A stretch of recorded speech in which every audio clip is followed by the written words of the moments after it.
Hello बच्चों, let's see this question and here your question say how did commercial farming led to decline in the forest cover during the colonial period।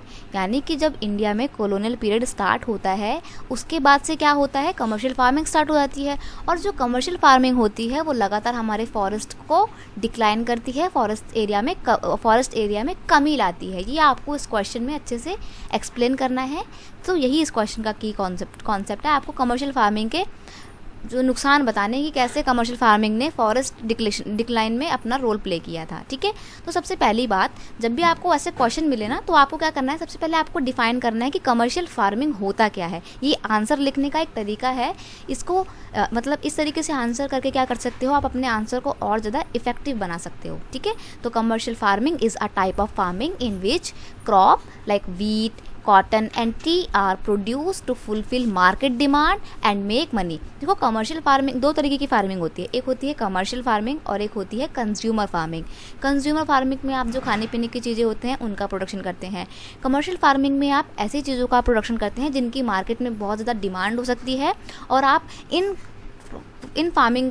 Production को बेच के ज़्यादा से ज़्यादा पैसा कमा सकते हो। तो कमर्शियल फार्मिंग कौन कौन सी हो गई आपकी, वीट हो गया, कॉटन का प्रोडक्शन हो गया, टी प्रोडक्शन हो गया, शुगर केन प्रोडक्शन हो गया, है ना, और बहुत सारी चीज़ें होती हैं। तो ये आप समझ गए हो कि कमर्शियल फार्मिंग होता क्या है। अब जैसे जैसे कमर्शियल फार्मिंग इंडिया में एक्सपेंड हो रही थी वैसे वैसे क्या हो रहा था, इंडिया में फॉरेस्ट एरिया में कमी आ रही थी, तो वो बताना है।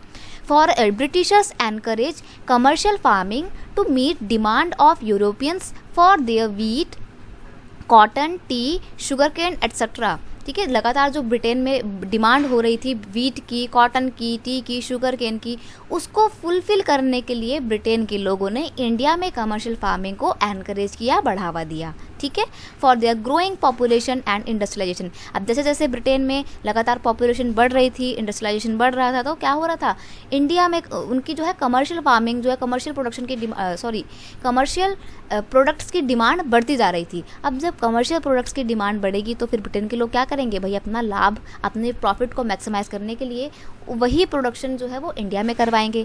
और इंडिया में वो प्रोडक्शन करवाने के लिए उन्होंने क्या करा, कमर्शियल फार्मिंग को इंट्रोड्यूस किया, उसको और ज़्यादा बढ़ावा दिया और इसको बढ़ावा देने के लिए उन्होंने हमारे इंडिया के फॉरेस्ट एरिया को कट करना शुरू कर दिया। ठीक है, for encourage commercial farming Britisher cut down the forest on large scale and this led to decline in the forest cover area in India during the colonial period. तो इनसे क्या होता है, कॉलोनियल पीरियड में इंडिया में forest cover area में declination देखने को मिलता है, एक कमी देखने को मिलती है। ठीक है, I hope you understand it well. Best of luck.